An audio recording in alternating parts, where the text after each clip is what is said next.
Sola Escritura, chegou o Sola Escritura. E eu vou pedir que você pegue a sua Bíblia aí. Vamos já, mais que depressa, tem bastante coisa para falar. Falar da Bíblia é sempre muito bom. Quem me aguenta aí nas minhas vigílias sabe que se deixar eu fico 4 horas falando. Então abra aí na segunda carta do apóstolo Paulo a Timóteo, no capítulo de número 3. Nós vamos ler 4 versículos, e desses 4 versículos nós vamos extrair a aplicação da palavra de Deus em nossas vidas. Está escrito assim na palavra do Senhor: Tu, porém, Paulo falando a Timóteo, permanece naquilo que aprendeste e de que foste inteirado, sabendo de quem os tem aprendido, e que desde a infância sabes as sagradas letras, que podem te fazer-te sábio para a salvação, pela fé que há em Cristo Jesus. Toda a Escritura é divinamente inspirada e útil para ensinar, para repreender, para corrigir, para instruir em justiça, para que o homem de Deus seja perfeito e perfeitamente preparado para toda boa obra. Amém? Amém. Vamos orar. Senhor Deus e Pai, nós estamos aqui na Tua presença, dando continuidade, Senhor, ao culto, que, como o irmão Cirilo bem disse, nossa vida tem que ser um culto a Ti. Então temos que continuar nesse espírito de culto, Senhor, e elevando a Ti os nossos pensamentos. E eu, Pai, peço nesse momento que o Senhor instrua a Sua igreja pela Sua palavra, que a Sua palavra ela nos ensine, que a Sua palavra ela nos mostre e nos molde ao caráter do Teu Filho Jesus Cristo. E que o Senhor, meu Deus, nos ensine nesta noite a importância da Tua palavra, e que nós guardemos isso em nossos corações. E que possamos, Senhor, ser cristãos melhores, pessoas que se rendem a Ti. E que, meu Deus, o Senhor fale conosco nesta noite. É o que eu te peço no nome de Jesus. Amém? Bom, como nós estamos dando continuidade aí ao mês da reforma, né? Vamos falar de um dos gritos dos reformadores, né? Que foi aí o Sola Escritura. Mas só para você entender, se nós formos procurar aí em que momento da história identificou-se o Sola Escritura ali na reforma, temos ali o cenário de 1521, onde Martinho Lutero, quando ele foi inquirido ali pelos representantes do Papa, ele foi levado a uma dieta. Uma dieta é uma reunião, não é dieta de parar de comer. Uma dieta é uma reunião de pessoas, de líderes, onde puseram na frente de Martinho Lutero seus escritos. Você se lembra que em 1517 ele pregou as 95 teses na porta da igreja de Wittenberg, mas em 1521 foi quando ele foi chamado para se explicar sobre aquilo que ele havia feito. E quando ele foi inquirido pela segunda vez ali, foi feito essa dieta estava na presença ali de um dos representantes do Papa Leão X, e também estava diante o próprio imperador, né, o próprio imperador na época, o germânico, o imperador Carlos V. E Lutero teve que se defender ali na frente daqueles homens poderosos. E perguntaram para ele o seguinte: você nega o que você escreveu? Você nega os seus livros, os seus escritos? Então Lutero respondeu o seguinte, abre aspas: a menos que eu seja convencido pelas escrituras, que pela razão pura, já que não aceito a autoridade do Papa, nem dos concílios, pois eles se contradizem mutuamente, minha consciência é cativa à palavra de Deus. Eu não posso e eu não vou me retratar de nada, pois não é seguro nem certo ir contra a consciência. Que Deus me ajude. Amém. Então a declaração de Lutero, o cerne dessa declaração está em 2 momentos, que ele fala assim: a menos que eu seja convencido pelas escrituras. E num outro momento ele fala assim: pois a minha consciência, ela é cativa à palavra de Deus. Então Lutero, naquele momento, ele disse o seguinte, Lutero, trocando em miúdos, em outras palavras, Lutero estava dizendo assim: eu só aceito o que puder ser provado pela Bíblia. Não tradição, não Papa, não igreja, não instituição, Bíblia. E naquele dia nasce esse grito dos reformadores, sola Escritura, somente a Escritura. E esse eu costumo dizer que vamos dizer assim, é o primeiro dos solas, vamos dizer assim, apesar de nas pregações não seguimos esta ordem, mas ele foi o primeiro dos solas porque ele é o que fundamenta todos os outros.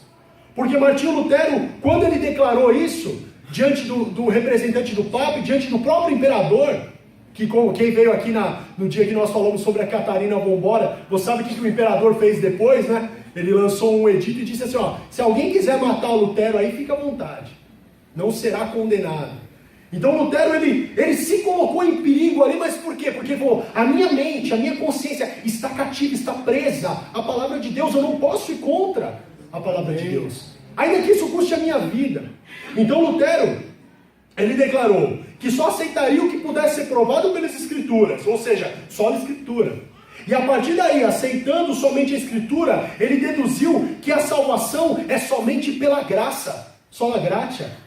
E ela é só pela graça, mediante a fé, sola fide. E ela é pela graça, pela fé e na pessoa e obra de Jesus Cristo, solo Cristo. Redundando tudo isso em glória somente a Deus. Então, para que os outros solas fossem estabelecidos ali, para que os outros solas pudessem ter a sua fundamentação, foi necessário só a Escritura. Todos sabemos que a experiência de Lutero em começar a reforma ali na cidade de Wittenberg só se deu porque um dia ele leu a Bíblia. Se ele não tivesse lido a Bíblia, nada aconteceria. Então o que transforma a nossa vida, o que traz a nossa vida ao prumo, o que nos reforma como cristãos é a palavra de Deus. Amém.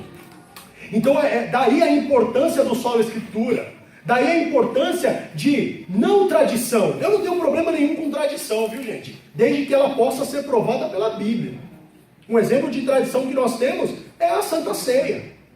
A Santa Ceia é uma tradição cristã. Ela é um memorial, mas ela tem respaldo na Bíblia. Então eu não tenho problema em tradição. O casamento religioso aí, você que vai casar ou que já casou e quer casar na igreja, é uma tradição, mas ela tem respaldo bíblico, a bênção de Deus sobre o lar. Então nós não temos problemas. O problema era que naquela época as tradições e as decisões, elas eram colocadas no mínimo em pé de igualdade com a Escritura, no mínimo. Isso quando não era superior. A Bíblia é boa. Quem vai dizer se a Bíblia é boa? A igreja. Opa, peraí. Os reformadores falaram, não era assim na época dos apóstolos. É a Bíblia que diz se a igreja é boa. E não o contrário. Então, naquela época as pessoas faziam um trabalho de corte e recorte na Bíblia, onde era usado aquilo que me favorecia, aquilo que vinha de encontro ao que eu desejava, ao que eu achava melhor, como regra de fé, eu usava. Agora, aquilo que me confrontava, eu punha de lado. E os reformadores vieram e falaram assim, olha, vamos encerrar aqui, sola Escritura. O sola Escritura, ele vem e fecha qualquer ordenança fora da palavra de Deus.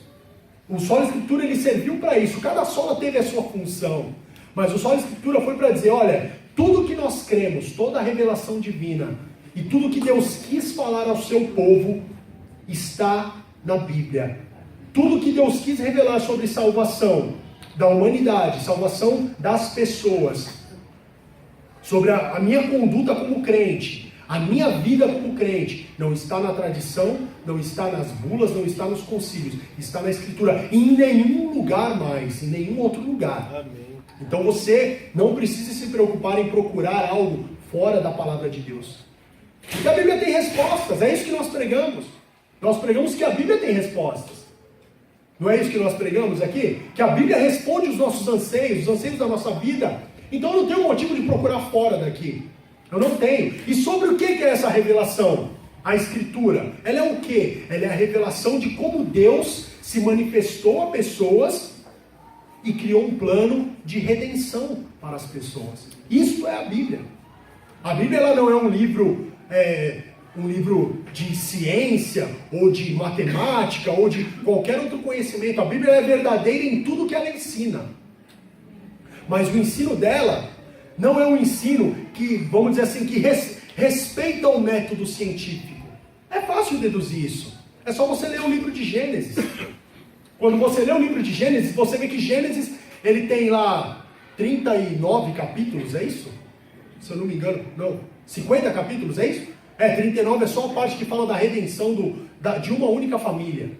Eu me confundi. Então você vê que Gênesis, ele dá um relato muito breve de como tudo foi criado. E depois ele passa 39 capítulos contando a história da redenção de uma família. Então o livro de Gênesis, ele já nos mostra o quê? Qual é a intenção de Deus com a Bíblia? Não é explicar quantos anos a Terra tem, como que aconteceu, por que o céu é em cima, a terra é embaixo. Não. Ele é um livro que contém o que nós precisamos saber sobre a salvação. Amém. E a igreja medieval, ela dizia que a salvação estava naquilo que os homens faziam, nas peregrinações, naquilo que os padres e bispos e cardeais e papas pensavam, e os reformadores falaram, não, a salvação está em um único lugar, é a Bíblia, a palavra de Deus. Então, isto foi o solo Escritura. Isso foi o solo Escritura. E o interessante da Bíblia é que a Bíblia ela é como se fosse uma construção, vamos dizer assim, sobre uma pirâmide, onde a base é construída e acima dessa base é construída o seguinte, e ela vai subindo até que ela se torne uma pirâmide perfeita. Por exemplo, ela começou com a revelação de Deus a Israel, com a Torá, com a lei, a revelação de Deus ali, começou a palavra de Deus ali. Quando Deus se revelou a Moisés, quando Deus se revelou ali no povo de Israel, logo depois vieram os profetas e os livros históricos do Antigo Testamento, construíram acima dessa base que era a lei, tanto que se você lê Isaías cita Moisés. Quando você lê os profetas, Jeremias, quando você lê o Salmo 119 é um salmo maravilhoso, longo, mas maravilhoso, mas é uma homenagem que o salmista faz à lei de Deus. Ele escreve ali 170 e tantos versículos sobre a lei, de como ele ama a palavra de Deus. Então os outros livros falam sobre a lei. E construindo acima disso vem o Novo Testamento, com a revelação de Jesus, e o Novo Testamento vem na sua perfeição. Como diz lá em Hebreus 1, antes Deus falou conosco através dos profetas, mas hoje nos fala através do Filho. Amém. Ele fala por meio do Filho. Então o Novo Testamento ele vem como o topo dessa pirâmide e coroa ali a formação do cânon da palavra de Deus. Isso é a Escritura. Foi para mantermos nesta linha que os reformadores bradaram sola a Escritura. A salvação ela foi dada por Deus e revelada por Deus só por meio da Escritura. E quando eu digo só a Escritura, eu não estou dizendo que Deus não se manifesta de outras maneiras. Não é isso. Existiam entusiastas na época dos reformadores que eles diziam assim: os reformadores prenderam o Espírito Santo num livro e dizem que Deus só fala por meio daquele livro. Não, quando nós dizemos só a Escritura, não é isso. Claro que Deus nos guia no nosso dia a dia. Claro que Deus, pela sua divina providência, nos ajuda a tomar decisões. Quantas vezes se eu pedir para que cada um fale aqui, todos nós temos histórias de momentos decisivos na nossa vida que nós paramos e falamos assim, agora? E aí você sente Deus falar profundamente com você, e você toma uma determinada decisão, e você vê que aquela decisão foi providenciada por Deus. Amém. Então eu não estou dizendo que o Sola Escritura encerra isso. Não, eu estou dizendo que a revelação para a salvação do homem e todas as regras para a salvação da humanidade, do homem, do plano perfeito de Deus, está na Escritura. E nenhum ensino pode sobrepor a Escritura. Então o que os reformadores disseram há 500 anos foi: não tradição, não bulas papais, não concílios, não relíquias, não romarias, só a Escritura. Então, para que você entenda a reforma e para que você entenda o que foi esse movimento, você tem que entender o solo escritura. E o solo escritura ele só funciona quando você tem a Bíblia como a sua regra de fé e prática. Porque se você olhar para mim e falar, Lucas, eu não quero saber da Bíblia. Eu não estou nem aí para a Bíblia. Eu vou falar, olha, então não tem como você experimentar os outros solas.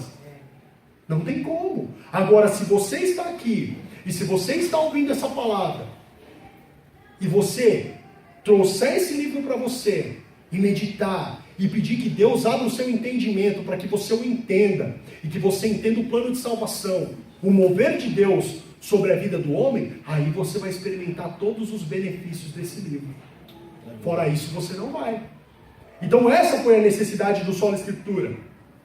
E o solo escritura, ele veio ali dentro do grito dos reformadores, para dizer, fechar justamente isso, ó, nada fora da Bíblia, nada fora da palavra de Deus.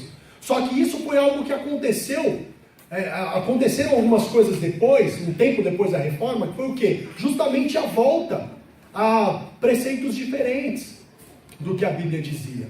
Por exemplo, eu tenho 2 exemplos aqui que, só para nos manter, só para nós nos mantermos antenados ao princípio só da Escritura, a saber que é a Bíblia a nossa fonte de regra. Por exemplo, eu peguei o exemplo de 2 homens aqui, que foram grandes homens de Deus. Não estou dizendo que não foram, e nem que por conta disso.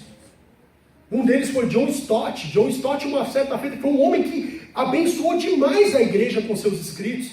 Mas uma vez John Stott chegou e falou assim, eu acho que o conceito de um tormento eterno, eu não consigo lidar bem com isso.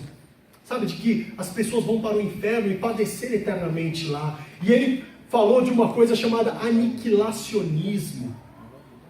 E sabe onde ele se baseou? Isso, no eu acho. Então eu não quero saber, porque não se baseou na Bíblia, não se baseou na palavra de Deus, se baseou no eu acho. E olha, foi um homem que abençoou a igreja demais com seus escritos, foi um homem que foi um grande homem de Deus.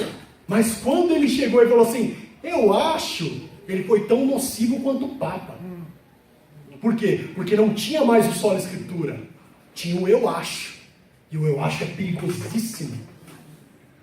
Por isso que tudo que for falado aqui nesse púlpito, seja por mim, seja por qualquer um dos pastores, você tem que provar na palavra de Deus. Amém. Isso serve para nós que estamos aqui, que temos o dom do ensino, que professor de escola dominical, o que for. Entenda isso, por favor, o que eu vou falar agora. Você não está autorizado a falar para ninguém fazer ou deixar de fazer qualquer coisa se não for provado na Bíblia. Amém. É a Bíblia a nossa regra de fé e prática. Amém. Não é o que o Lucas acha.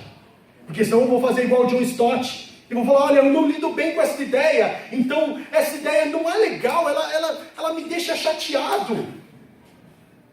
Não podemos. Outro grande exemplo de homem de Deus foi John Wesley. John Wesley foi um grande pregador. Mas John Wesley falou assim, para se determinar a verdade é necessário a tradição, a razão e a experiência. Opa, então já não tem mais só a escritura. Então já não tem. Já não tem. E isso muitas vezes é ecoado, e muitas vezes eu coloco a minha experiência. Entende? Eu posso ilustrar alguma situação com a minha experiência, mas eu não posso colocar a minha experiência em pé de igualdade ou acima da palavra de Deus. É por isso que nascem tantas pessoas e tantos pregadores que dizem por aí assim, não, porque ontem eu estava no meu quarto, trancado e orando, e aí Deus falou fortemente comigo uma determinada coisa, aí ele vem aqui na frente da igreja e blá, blá, blá, blá, blá, blá. Como se a experiência fosse algo fora da palavra. Não. A experiência, ela vai ser comprovada pela palavra. Amém. Deus não vai se desdizer. Então, a guisa de introdução do termo, sola escritura é isso. Sola escritura fecha a necessidade de buscarmos qualquer informação, qualquer ensinamento fora da palavra de Deus, dentro daquilo que ela quer ensinar, que é o plano de salvação de Deus. Uma vez eu estava conversando com um pastor amigo meu, e nós estávamos conversando, e em um determinado, eu não me lembro muito bem da conversa há muitos anos, isso graças a Deus ele já pensa diferente, Mas nós estávamos conversando aí, ele falou assim para mim, mas a Bíblia fala mais de oferta que de salvação. Falei, irmão, ainda que fosse um versículo só falando de salvação, esse versículo teria que ser pregado mais do que todos os outros. Porque o que Deus quis revelar na sua palavra era a salvação. Foi isso que Deus quis pregar. Foi isso que Deus quis mostrar. Foi isso que Deus revelou. Graças a Deus hoje ele nasceu de novo e não pensa mais assim. Mas foi uma coisa que me marcou. Eu falei, opa, que susto. Quer dizer, então que eu vou fazer um corte e recorte na Bíblia e vou pegar o que me interessa. Não, só a Escritura. Então vamos lá. Vamos à aplicação do só Escritura, né? Nós lemos o texto lá em 2 Timóteo. Isso foi só a guisa de introdução do termo, para que você se familiarize com o termo, o só Escritura, o que é. Mas vamos à análise aí do que nós lemos. 2 Timóteo, capítulo 3, 14 a 17. O primeiro versículo diz assim, ó: Tu, porém, permanece naquilo que aprendeste e de que foste inteirado, sabendo o que tens aprendido. Então Timóteo, quem era Timóteo? Lucas, quem era Timóteo? Você está falando desse cara? Eu nem sei quem é. Timóteo era um discípulo do apóstolo Paulo. Timóteo, ele era filho de mãe judia e pai grego. Então Timóteo, a Bíblia não fala muito sobre seu pai, mas fala muito da mãe e da avó de Timóteo. Elas ensinaram Timóteo desde criança a palavra de Deus. Elas eram judias, elas guardavam a lei. E Paulo fala isso para ele, né? Permanece naquilo que aprendeste. Ou seja, você já aprendeu alguma coisa. Então eu preciso que você agora permaneça nisso que você aprendeu. E você não só aprendeu, você foi inteirado. Então tem duas afirmações aí no versículo 14, que eu dei destaque a elas aí para que nós pudéssemos ver. E você acompanha aí na sua Bíblia.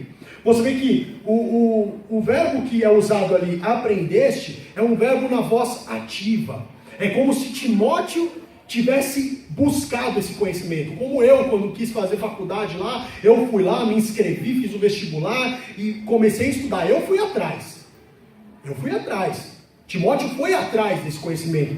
A palavra usada aí no grego é emates, que quer dizer justamente isso. É o aprendizado no sentido de eu buscar o conhecimento. É ativo, é uma ação dele. Só que Paulo dá um segundo verbo.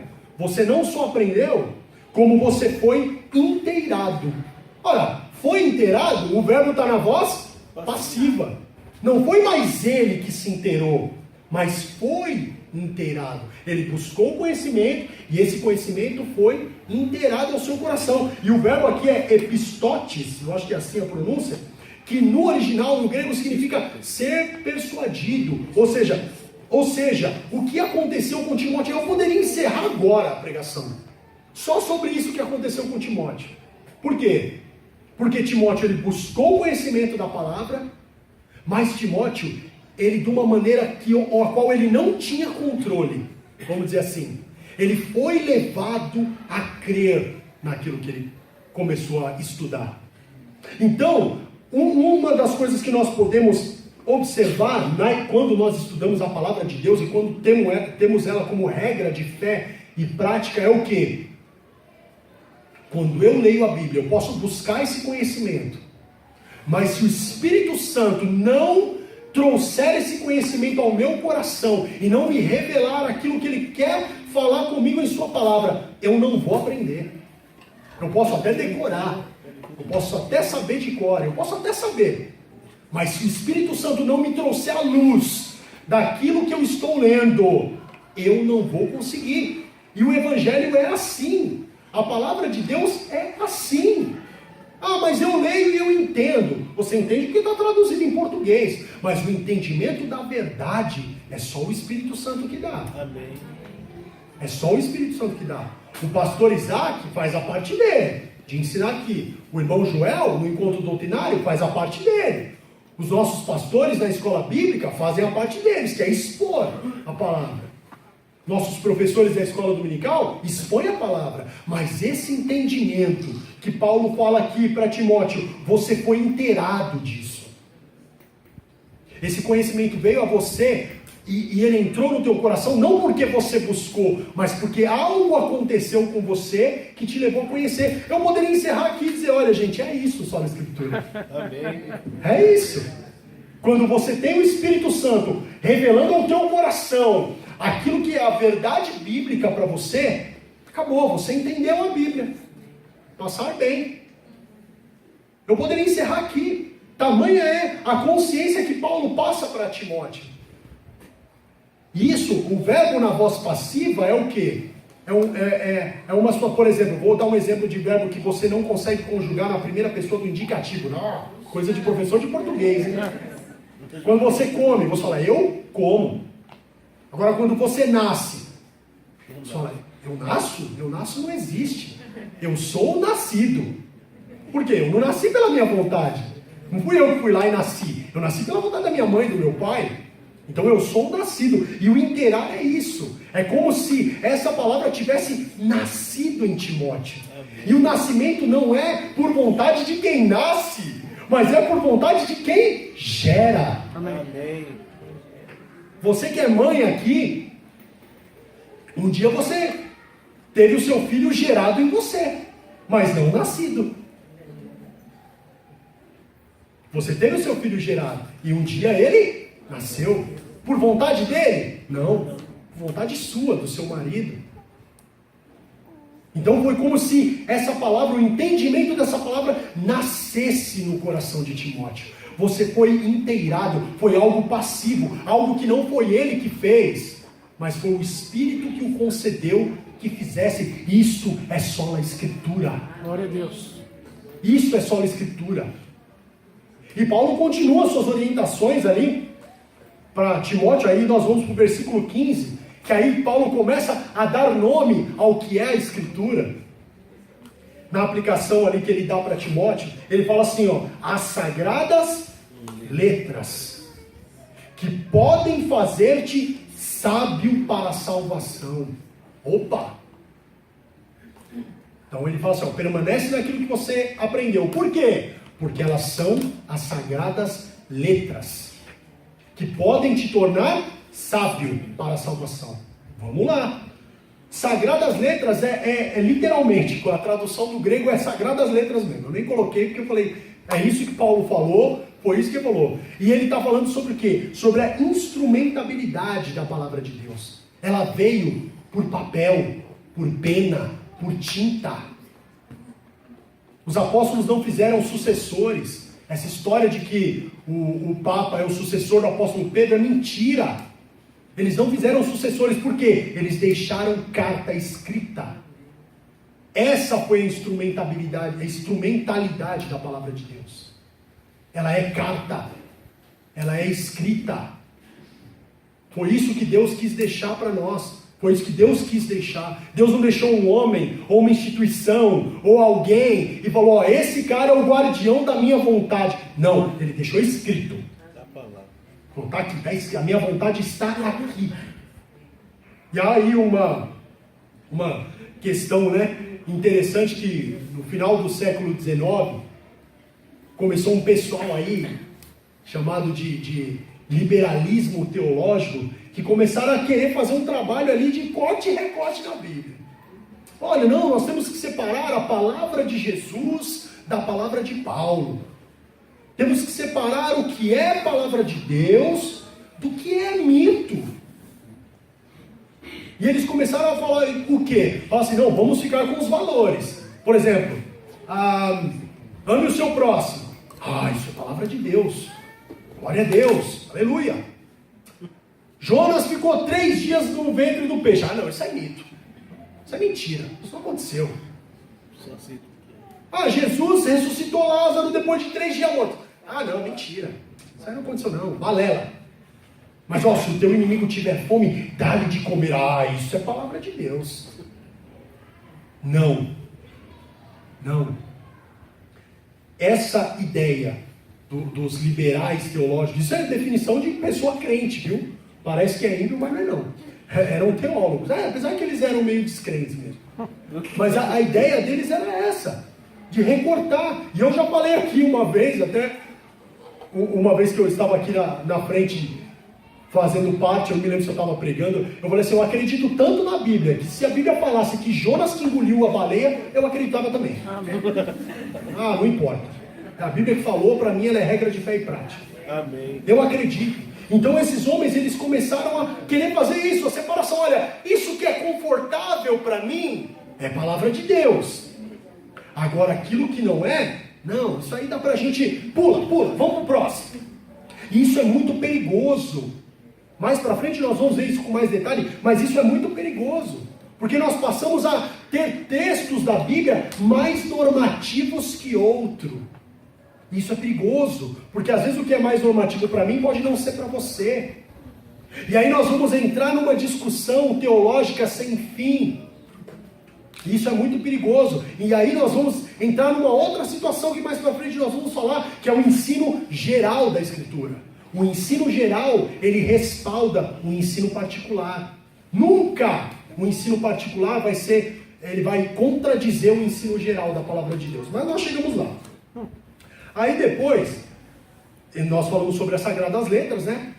Esses homens diziam assim, a Bíblia, ela não é a palavra de Deus. A Bíblia, ela contém a palavra de Deus. Então nós temos que saber separar o que é a palavra de Deus do que é a palavra do homem. Isso é muito perigoso no seguinte sentido também. Porque se você for com essa ideia, você pode criar um cânon dentro do cânon. Você pode criar um evangelho dentro do evangelho. Por exemplo, tenho ainda, uma Bíblia que eu comprei há uns anos, que ela vinha com os ditos de Jesus em vermelho. Era bonito, eu gostava, tudo que Jesus falou está em vermelho, sangue, etc. Só que eu não posso tomar aqueles ditos em vermelho como mais importantes do que as outras palavras. Porque durante a inspiração, mais para frente, vamos falar sobre inspiração. Durante a inspiração, todos que escreveram a Bíblia, seja o que escreveu uma carta de um capítulo, seja quem escreveu o maior livro da Bíblia, era inspirado por Deus. Portanto, a palavra tem o mesmo peso. Amém. Senão você cria uma Bíblia dentro da Bíblia. Uma Bíblia, um evangelho dentro do evangelho. E não foi para isso que Deus deu o evangelho. Deus deu o evangelho para quê? Para que você entenda o plano de salvação de Deus. Para que Deus te revele o seu plano soberano de salvação. Foi para isso que Ele deu. Não para a gente ficar fazendo corte e recorte. Há um tempo era muito comum isso, mas hoje eu já não vejo tanto. Não sei se ainda é muito comum. Antes todo mundo queria, hoje eu vejo que as pessoas não querem tanto, que são aquelas famosas caixinhas de promessas. Aí você levantava de manhã, pegava e falava assim, o que Deus quer falar comigo? Aí pegava, era uma promessa. Ah, glória a Deus. Glória a Deus. Mas peraí, e a repreensão? E a correção?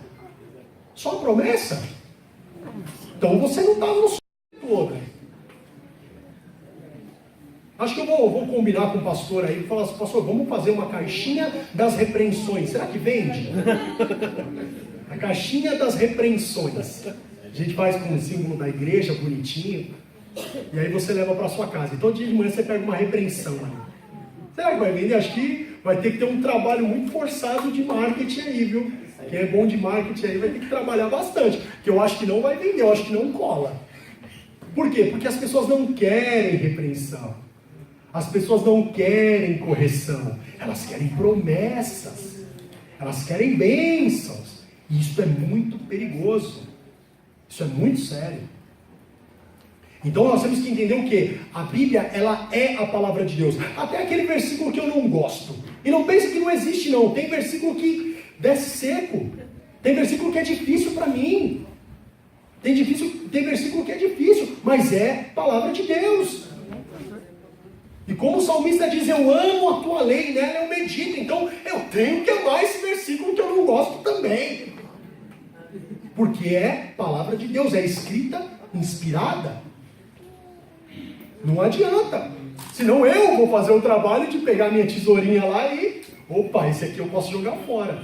Não, eu tenho que amar. E se eu não conseguir amar aquele versículo, se eu não conseguir entender aquele versículo, eu tenho que orar e pedir, Deus, revela para mim.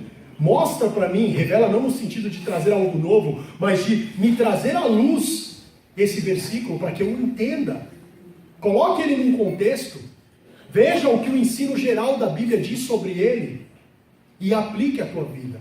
Eu procurei colocar esse tema só na Escritura, não tanto na parte histórica, apesar que eu falei bastante, né, da história de só na Escritura, mas muito mais na aplicação, como nós fazemos a aplicação da palavra de Deus em nossas vidas. E o segundo termo do versículo 15 que eu separei aí é o podem fazer-te sábio para a salvação. E a palavrinha que é aí usada no grego é dinamena, que é uma palavra que dá origem, ela vem da raiz de poder. Então esse podem tornar-te sábio não é um pode para sim ou para não. Uma condicional. Olha, pastor Isaac, o senhor pode visitar na minha casa, pode ir 2 da tarde ou 3 da tarde. O senhor que escolhe. Não é isso, é uma condicional. É podem de poder. Paulo diz, elas têm o poder de te fazer sábio para a salvação. Ela tem essa palavra, as sagradas letras, Timóteo. As sagradas letras que você estuda desde criança, elas têm o poder de te tornar sábio para a salvação. Era isso que Paulo estava dizendo. Era isso que o apóstolo Paulo estava ensinando para o seu discípulo nessa carta. Era isso que Paulo estava dizendo. Tanto que do versículo próximo ali do nosso versículo tema da reforma, Romanos 1,16 diz: porque eu não me envergonho do evangelho de Cristo, pois ele é poder de Deus. Para quê? Para a salvação de todo aquele que crê. Primeiro o judeu, depois o grego. O pastor Josilene já expôs esse versículo hoje de manhã. Então o evangelho, ele é poder. Então quando Paulo fala assim, olha, as sagradas letras, Timóteo, podem fazer-te sábio, ele não está dizendo assim, pode ser que sim, pode ser que não. Não, ele está dizendo assim, elas têm um poder. Uma vez que lá você seja inteirado dessa palavra, aí você tem o poder de ser sábio para a salvação, de entender o plano de salvação. Então é isso que as sagradas letras têm as sagradas letras não, que o podem fazer-te sábio. É essa visão que Paulo está ensinando para Timóteo. E aí vem o versículo 16. O versículo 16 ele tem bastante coisa para falar. Eu acho que eu vou ficar um bom tempo nele, porque o versículo 16 eu dividi ele em 2 partes para a gente fazer a explanação sobre isso. Mas o versículo 16 ele começa assim: toda escritura é divinamente inspirada. Só até aí por enquanto. Então o toda que Paulo está usando aí, ele está dizendo o quê?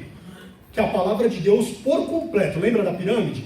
A base é a revelação, a Torá, depois os escritos dos profetas, os escritos históricos, depois os outros escritos, e depois o Novo Testamento encerrando tudo isso. Toda essa pirâmide, toda ela é inspirada por Deus. Paulo está dizendo isso. Toda ela é divinamente inspirada. Eu vou primeiro para o divinamente inspirada, porque é um termo mais fácil da gente bater antes de eu ir para o toda, que o toda vai levar um tempo. O termo que foi usado por Paulo para definir o inspirada por Deus é o pneustos, que é o quê? Pneustos de sopro e teos de Deus. Então ele falou literalmente, olha, o Timóteo, essas palavras elas foram sopradas por Deus. Ela é divinamente inspirada. Então, o que torna o autor inspirado? Porque você vai falar assim, mas inspiração não é soprar. Inspiração é aspirar. Como assim? Não, porque inspirado é o autor. Deus sopra e o autor inspira. E ele escreve. E enquanto ele está escrevendo sob a inspiração de Deus, Deus o guarda do erro. Por isso que a Bíblia é inerrante. Porque todo escrito inspirado por Deus é um escrito que ele é guardado do erro. Então naquele momento, o autor ali, ele está escrevendo sob a influência de Deus. Essa é a inspiração. E é uma inspiração que nós chamamos de inspiração orgânica. A inspiração divina, ela não é mecânica. Como assim mecânica? Não foi assim, Deus abriu uma janela no céu e falou, pessoal, segura a Bíblia aí, pega. Não foi. Também não foi assim, ó, senta aí, Jeremias, senta aí, escreve assim diz o Senhor, aí Jeremias, assim diz o Senhor, eis que, eu, o Senhor, peraí Deus, eu não entendi a última palavra, fala de novo aí. Não era assim, não era, não foi desse jeito que a Bíblia foi escrita. A inspiração, ela é orgânica porque Deus usou organismos vivos. Então, quando você lê, por exemplo, o livro de Isaías, você vê um hebraico rebuscado, um hebraico muito bonito, bem escrito, diferente de Jeremias. Por quê? Deus usou o organismo. Quando você vê, por exemplo, quando você vê o evangelista Lucas, ele fala assim, olha, eu fiz uma apurada investigação para escrever o evangelho. Ele fala que ele conversou com pessoas que andaram com Jesus, ele fala que ele conversou com os ministros da palavra, e a partir desse relato ele escreveu. Então Lucas, ele faz como um historiador. Ele vai lá, entrevistando as pessoas de casa em casa. Você viu Jesus? Vi. O que ele fazia? Não, uma vez eu estava ali, ele cuspiu, fez um cego enxergar. Beleza. E você? Eu estava ali, aí ele contou a parábola seguinte. Tá legal. E ele foi escrevendo. Por quê? Porque era a sua maneira de escrever. Era um organismo que Deus usou para escrever. Por isso a revelação, a inspiração, ela é orgânica. Ela é orgânica. Não caiu do céu tudo escrito igual, tudo pronto. Não. Deus foi usando esses homens para falar o que ele queria falar e da maneira que ele queria falar. Toda a Bíblia, ela é usada. Deus escreveu, Deus permitiu que ela fosse escrita. Deus inspirou homens para escrever. Ele inspirou homens para escrever por quê? Porque ele queria que a sua verdade fosse dita para uma determinada audiência. Por exemplo, o Evangelho de Lucas, mais uma vez citando aí o meu xará, ele diz o quê? Olha, Teófilo, ele escreveu para um homem, falou, Teófilo, estou escrevendo para você aqui sobre as coisas que chegaram aí a teu ouvido e você começou a crer. Então eu vim fazer essa investigação e escrever para te mandar para que a sua fé seja firmada. Então tem endereço o Evangelho de Lucas, bem como Atos dos Apóstolos, que é um livro só, né? Lucas, Atos é uma obra só, endereçada à mesma pessoa. Então ela tinha objetivos. E Deus faz isso, Deus usa ali o organismo das pessoas. Deus usa, por exemplo, a musicalidade de Davi, Asaf, para escrever salmos maravilhosos, os filhos de Corá. Deus usa a habilidade ali de Esdras, que era escriba, era um homem versado na escrita. Deus usa o conhecimento judaico de Mateus para escrever justamente para os judeus. Tanto que quando Mateus relata ali a genealogia de Jesus, ele recua a genealogia de Jesus até Abraão. Por quê? Porque ele está escrevendo para os judeus. Tem a sua audiência. Lucas não. Lucas, como está escrevendo para um gentil lá de Roma, Lucas não, ele faz a genealogia de Jesus até Adão. Fala, olha, todo mundo. Mas todo mundo aí há controvérsias. Né? Todas as classes de pessoas. Então a Bíblia, ela vai se mostrando uma revelação grandiosa. Você vê o jeito que Paulo escreve, de uma maneira simples, mas com voltas para que você entenda. Muitas vezes Paulo escrevendo de novo e de novo a mesma coisa.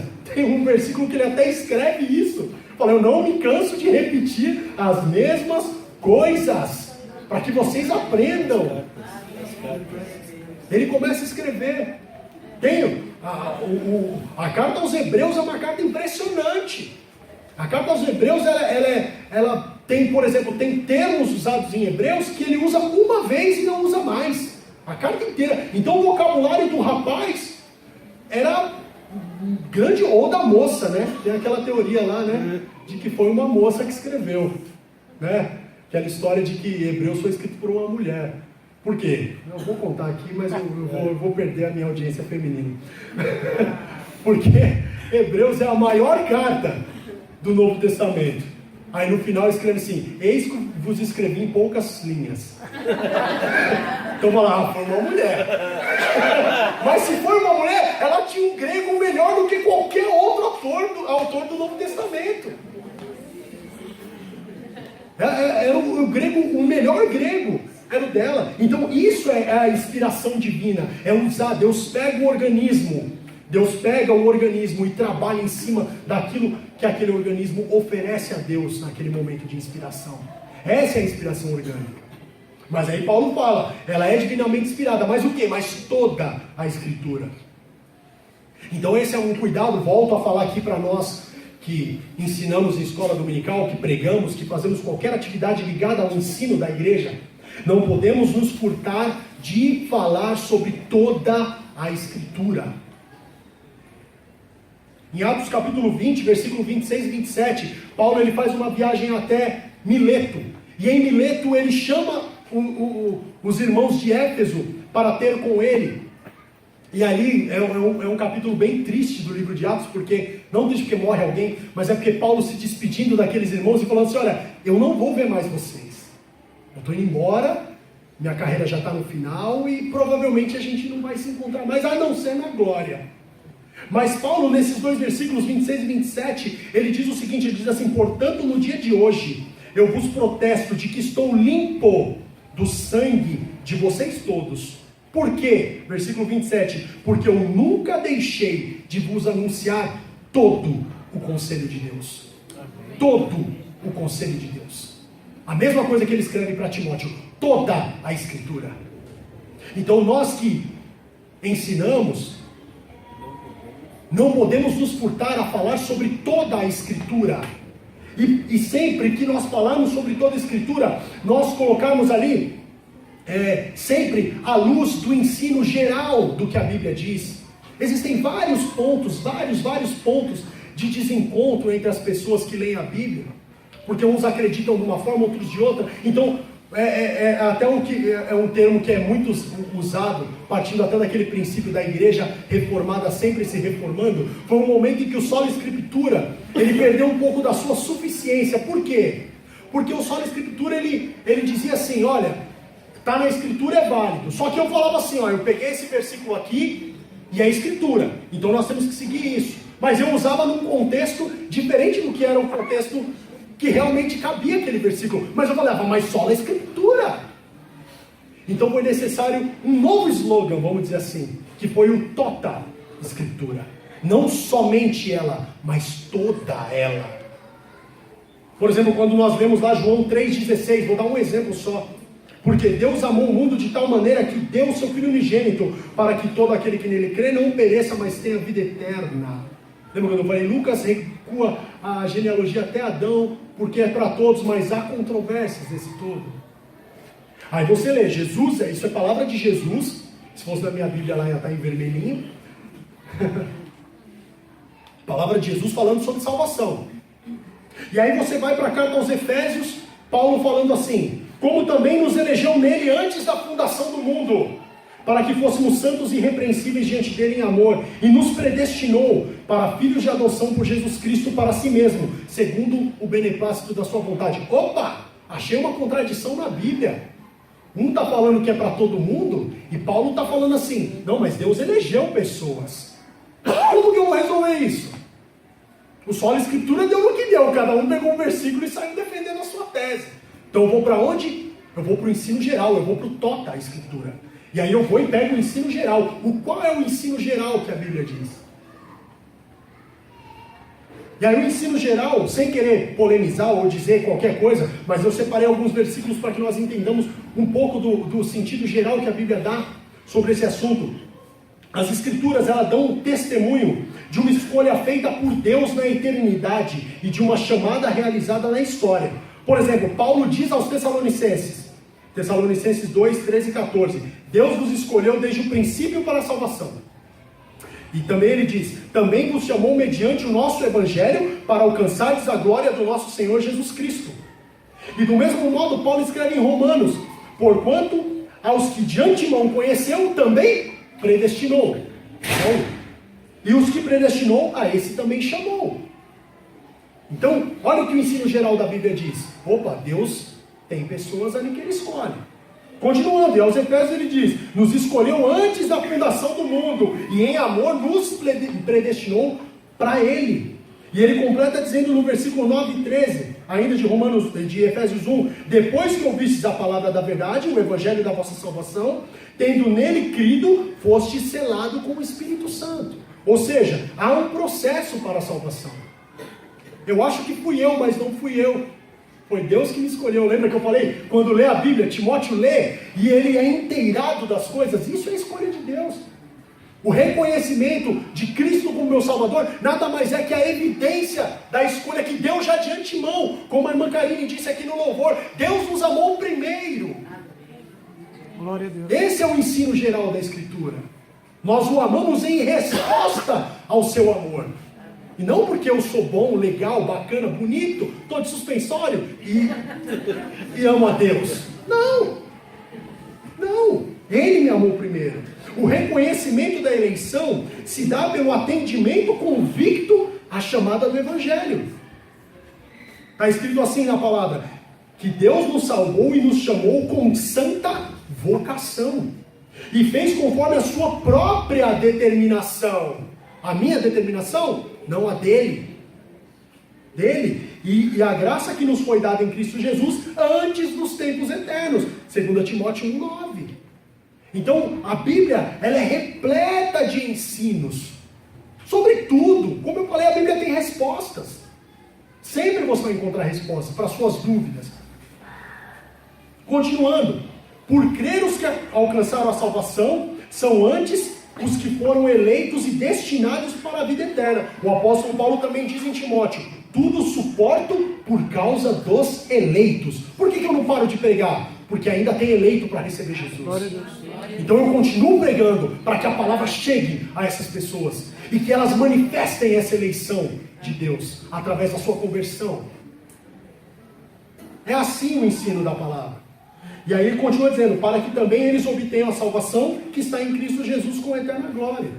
Ah, mas só Paulo fala sobre isso, Lucas? Não. Pedro escreve uma carta pastoral e diz, eleito segundo a presciência de Deus, a quem Deus regenerou para uma vida de esperança. 1 Pedro 1, 2 e 3. Aí ele continua, eleição e chamada estão juntas. Na segunda carta de Pedro ele diz, procurai com diligência cada vez mais confirmar a vossa vocação e eleição. Ué, por que ele diz isso? Porque a minha vida de piedade não é uma vida de piedade para ser salvo, mas é uma resposta à salvação que Deus me deu. Isso é usar o tota escritura, você pegar o ensino geral da Bíblia sobre determinado assunto. Nesse caso é eleição e predestinação. Você pegar o ensino geral. E aí ele diz, porquanto procedendo assim, não tropeçareis em tempo algum. E Jesus, para coroar aí a cereja do bolo, que está lá em vermelhinho na minha Bíblia, Jesus falou a respeito da razão de uns crerem e outros não. Quando ele diz lá em João 10, 26 e 27, ele olha para os escribas e fala, vós não sois minhas ovelhas. E aí ele olha para os outros e diz, aqueles são as minhas ovelhas, porque as minhas ovelhas ouvem a minha voz e me seguem. Então se você ouve a minha voz e me segue é porque você não é ovelha. Resumindo. Então esse é o ensino geral da Escritura. Então quando nós vamos ensinar a palavra de Deus, temos que tomar o cuidado de ensinar o ensino geral. Porque lembra que eu falei? O ensino particular, ele jamais vai contradizer o ensino geral. Se eu fizer isso, eu estou fazendo o quê? Corte e recorte na Bíblia. Estou pegando o que me interessa. Ah, mas eu fico mais confortável. Lembra o John Stott falando assim, eu não consigo entender as pessoas no inferno lá. No fundo, sabe o que ele está dizendo? Ele fala assim, olha como eu sou mais legal que Deus. Deus ele vai condenar pessoas eternamente. Eu já não condenaria. Olha o perigo de você colocar a sua convicção acima da Escritura. Veja que perigo. E eu espero que você encare isso com muita seriedade, porque às vezes eu espero que eu esteja conseguindo te passar isso com o peso e a seriedade que há nesse assunto. É muito sério isso. Mas continuando, Paulo continua lá. No versículo 16 ainda, ele fala assim, toda a Escritura é divinamente inspirada, e ele continua, útil para ensinar, repreender, para corrigir e para instruir em justiça. Aí quando a gente vai lá para o grego, lá na língua que Paulo escreveu, útil, a palavra útil é ofélimos, que a tradução dela é literalmente lucro. Qual é o lucro de eu estudar a Bíblia? Qual é a vantagem que eu tenho em estudar a Bíblia? Então ele fala assim, ela é útil, ela é lucrativa. Para quê? Aí ele dá uma sequência de palavras ali no versículo para dizer sobre o que, qual é o lucro de se estudar a Bíblia. Ele fala o quê? Para ensinar. O primeiro verbo que ele usa aí, ensinar. É didaskalian. É a origem da palavra didática no grego. O que é a didática? Os irmãos que são professores aí. É você ter um método de ensino. Então Paulo, quando ele diz aí o ensinar, ele está falando ensinar no sentido de quem não sabe nada. Como educar uma criança. E é assim que eu sou. Para as coisas de Deus, antes de eu conhecer, eu sou ignorante. Eu sou como uma criança que não sabe nada. Sou como um bebê que precisa ser ensinado. Então a primeira utilidade, o primeiro lucro que a Bíblia te dá é te ensinar, tal qual a tia do jardim ensina a sua criancinha. É nesse sentido que Paulo fala. Ensinar quem não sabe nada. Isso não tem nada a ver com idade, tá? É com conhecimento. Tem gente de 80 anos que não conhece nada. E tem gente com 20 que conhece bastante. Então o conhecimento não tem nada a ver com a idade. Mas só para ilustrar.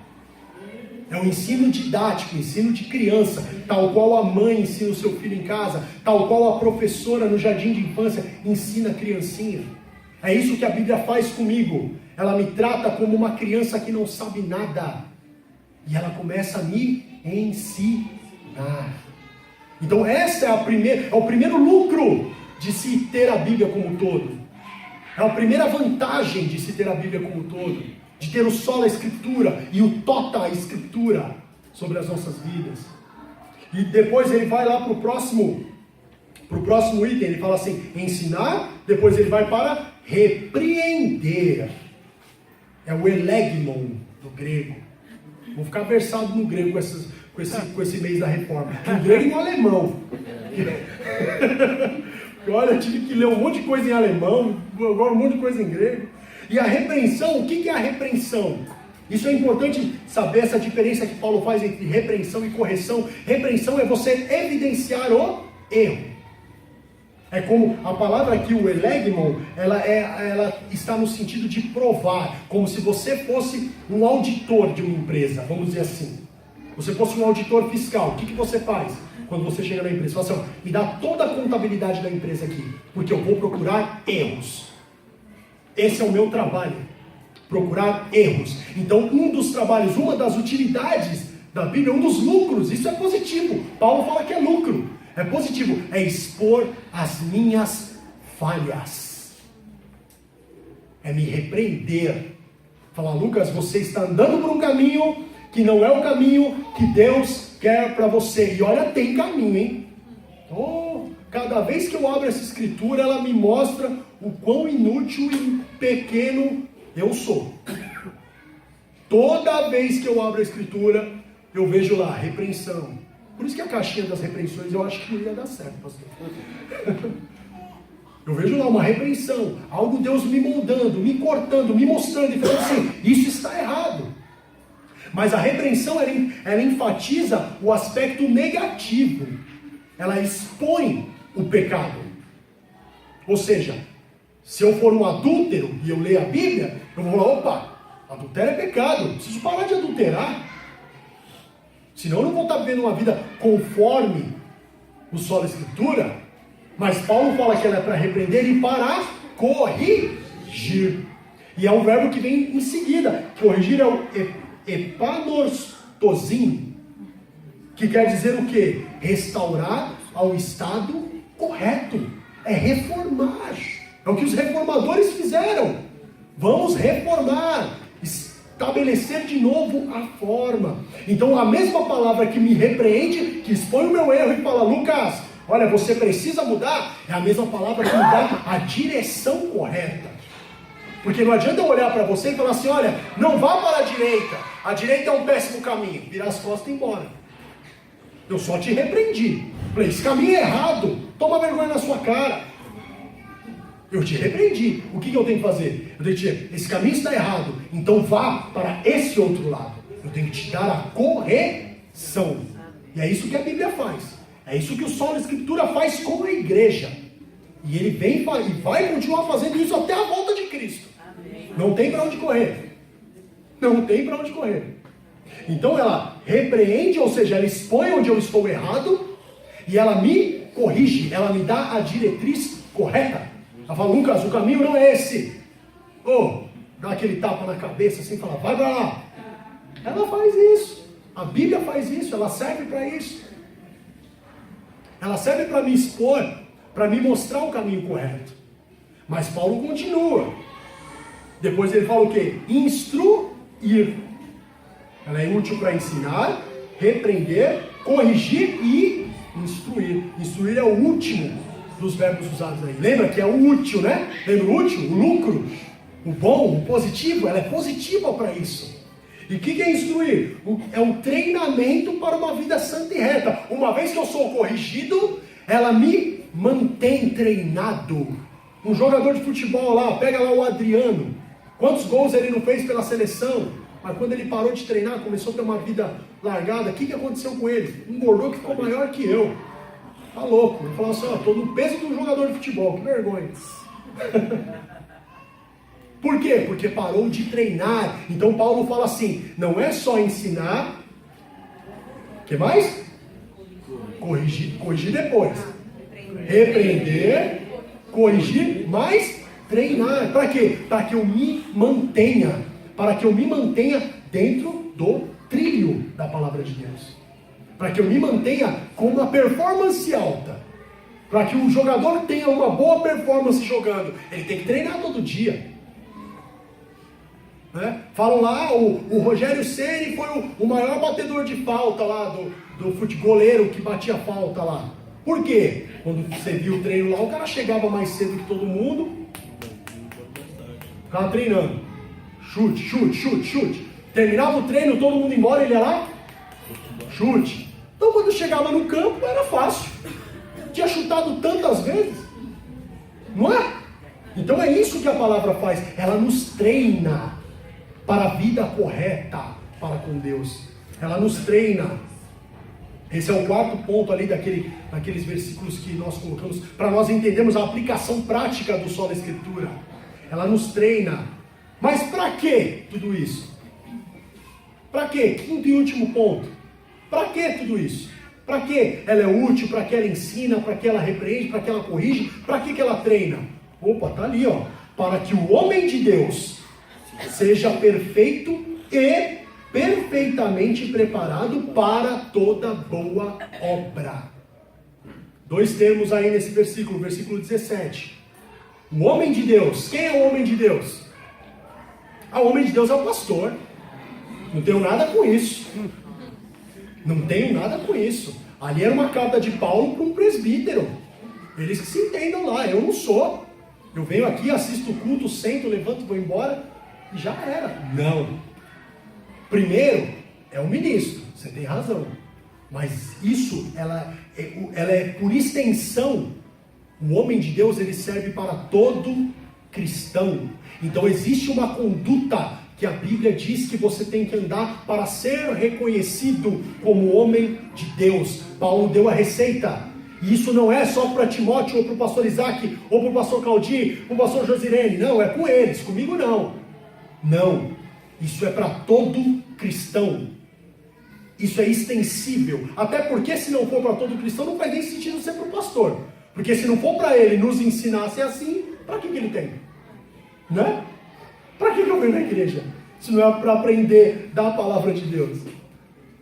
Então, quando Paulo escreve ali, o homem de Deus, e no grego é isso mesmo, é homem de Deus. Por isso que eu não pus ali a palavrinha.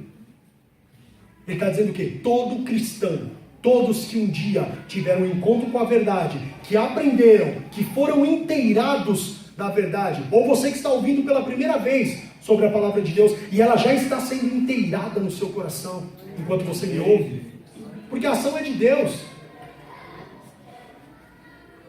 Você é homem de Deus, você é mulher de homem, aqui é no sentido genérico, tá? Não é só para os homens também, não, e as mulheres estão livres, não. Tá? É para que o homem de Deus seja o quê? Perfeito e perfeitamente preparado para toda boa obra. O que é essa boa obra? É um fruto que se dá de tudo isso, de você conhecer o Evangelho, de você ter o Evangelho inteirado em você, dele ser aquilo que molda a sua vida e te deixa alinhado É isso que é a boa obra. O fruto dessa observância da Escritura é a vida em comunhão com Deus. Paulo escreve em uma de suas cartas que nós somos cartas vivas. Pastor Josirene brilhantemente hoje de manhã falou assim: a Bíblia do mundano é um cristão, porque o cristão não lê a Bíblia, mas o mundano, perdão, desculpa, confundi. O cristão ele lê a Bíblia, o mundano não, mas o mundano ele tem que ler a Bíblia na sua vida. Por que eu coloquei uma aplicação prática do Sola Escritura? Porque você tem que aplicar isso à sua vida e praticar ao ponto de que alguém que não é cristão leia a Bíblia nas suas atitudes. Leia a Bíblia em você. E como Paulo disse, nós somos cartas vivas. Então que o Sola Escritura transborde de você, nos teus assuntos, no teu testemunho, na tua vida profissional, sentimental, enfim, didática, como estudante, enfim, não importa. Mas que você seja lido pelo mundo e lido como carta viva. Amém. Senão não faz sentido o Sola Escritura. Senão para que o Sola Escritura? Senão para isso. Para que você vá lá, pegue os seus saquinhos do evangelismo e leve no mercado, ao ponto de marcar a dona do mercado. Fala, olha, recebi aqui. Esta é a boa obra que o Evangelho produz da ação de Deus em nós. Não para ter ou conquistar qualquer coisa, mas como resultado de algo que já foi conquistado em nós. Esta é a palavra de Deus. Então eu parto para a conclusão. A conclusão então disso tudo é o quê? Nós devemos manter a fidelidade ao ensino, pois tal ensino tem autoridade divina. Então eu volto a falar para você que é pastor, você que é professor de escola dominical, você que tem qualquer atividade ligada ao ensino, você que faz culto na sua casa, com a sua família, mantenha a fidelidade ao ensino, pois só o ensino pode dar a diretriz correta. Ele tem a autoridade divina. João Calvino usava um termo quando ele ia pregar, que ele dizia assim: agora é a hora do Vox Dei. No momento da pregação ele falava, é a voz de Deus. Ué, é o instrumento. Lembra que é a instrumentalidade da Bíblia? A mesma coisa. Eu estou usando esse instrumento que Deus deixou para te passar uma informação. Eu estou apenas repassando o que Deus já escreveu. Eu não falei nada fora do que Paulo escreveu. Estou apenas te passando. E você tem que encarar isso como voz de Deus. Não porque eu tenho a voz de Deus, mas porque a palavra, ela tem autoridade divina. E em face de tantos ventos de doutrinas atuais, precisamos renovar o nosso compromisso com a palavra de Deus. Não se trata de um compromisso somente com a verdade objetiva, mas com uma verdade que transforma a nossa conduta e nos prepara para vivermos uma vida justa em meio a uma sociedade corrupta. Ué, você é carta viva. Você tem que fazer a diferença nessa sociedade corrupta. Não é isso que Paulo diz? É para isso que serve o Sola Escritura. O Sola Escritura foi o brado que trouxe a igreja de volta aos seus eixos.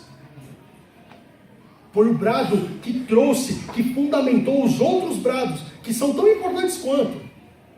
Eu digo que o brado, a teologia reformada, o brado que tenha mais sentido é o Soli Deo Glória, que muitas vezes é colocado como último, mas é tudo para a glória de Deus. Mas tem que começar no Sola Escritura. Se eu não começar no Sola Escritura, eu fujo disso.